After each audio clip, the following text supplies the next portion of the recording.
Assalamualaikum warahmatullahi wabarakatuh. Bayangin, kamu hidup di dunia tanpa petunjuk, tanpa tahu mana yang benar dan mana yang salah. Langkahmu bebas, tapi hatimu kosong.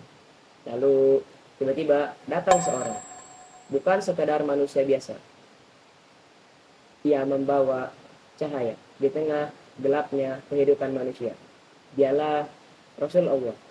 Dan hari ini kita tidak akan hanya mengenal mereka, tapi kita belajar bagaimana cara benar-benar beriman kepada mereka. Di sebuah malam yang sunyi, ada seorang remaja. Ia duduk di tepi jendela. Langit gelap, namun bintang-bintang tetap bersinar. Ia berkata dalam hati, kenapa hidup itu terasa kosong? Ia merasa kehilangan arah. Banyak pilihan, tapi tidak tahu mana yang benar. Sampai suatu hari ia mendengar sebuah ayat, wahai orang-orang beriman, tetaplah beriman kepada Allah dan Rasul-Nya. Kalimat itu seperti mengetuk hatinya. Ia mulai mencari tahu. Ternyata Rasul bukan manusia biasa. Mereka adalah utusan Allah yang membawa kabar gembira sekaligus peringatan pada manusia. Sejak saat itu, ia berkata di dalam hati, aku percaya mereka bukan sekadar cerita. Mereka adalah cahaya petunjuk. Hari demi hari, ia mulai membuka Al-Quran. Ia menemukan bahwa semua Rasul membawa satu pesan. Beribadah hanya kepada Allah, jangan berpecah dalam kebenaran. Ia pun mulai berubah. Yang dulu lalai, jadi lebih sadar. Yang dulu ragu, kini mulai yakin. Suatu hari, gurunya berkata, Rasul itu banyak.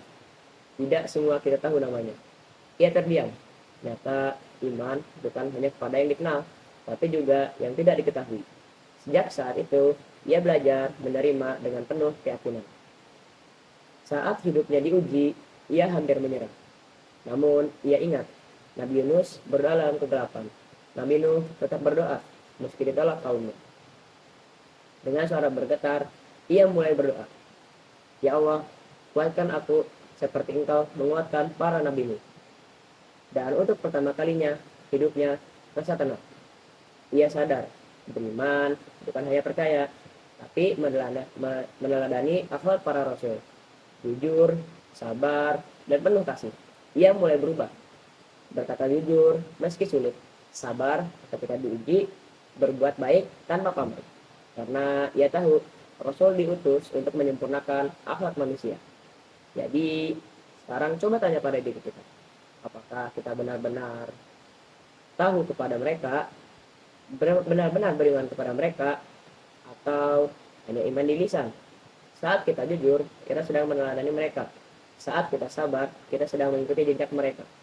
Dan saat kita memilih kebenaran, disitulah kita benar-benar beriman. Maka jangan biarkan kisah para Rasul hanya menjadi cerita masa lalu, tapi jadikan mereka arah kita hidup menuju masa depan. Mungkin sekian dari saya untuk video dakwah hari ini. Terima kasih sudah mendengarkan. Mohon maaf jika ada salah di video ini. Wassalamualaikum warahmatullahi wabarakatuh.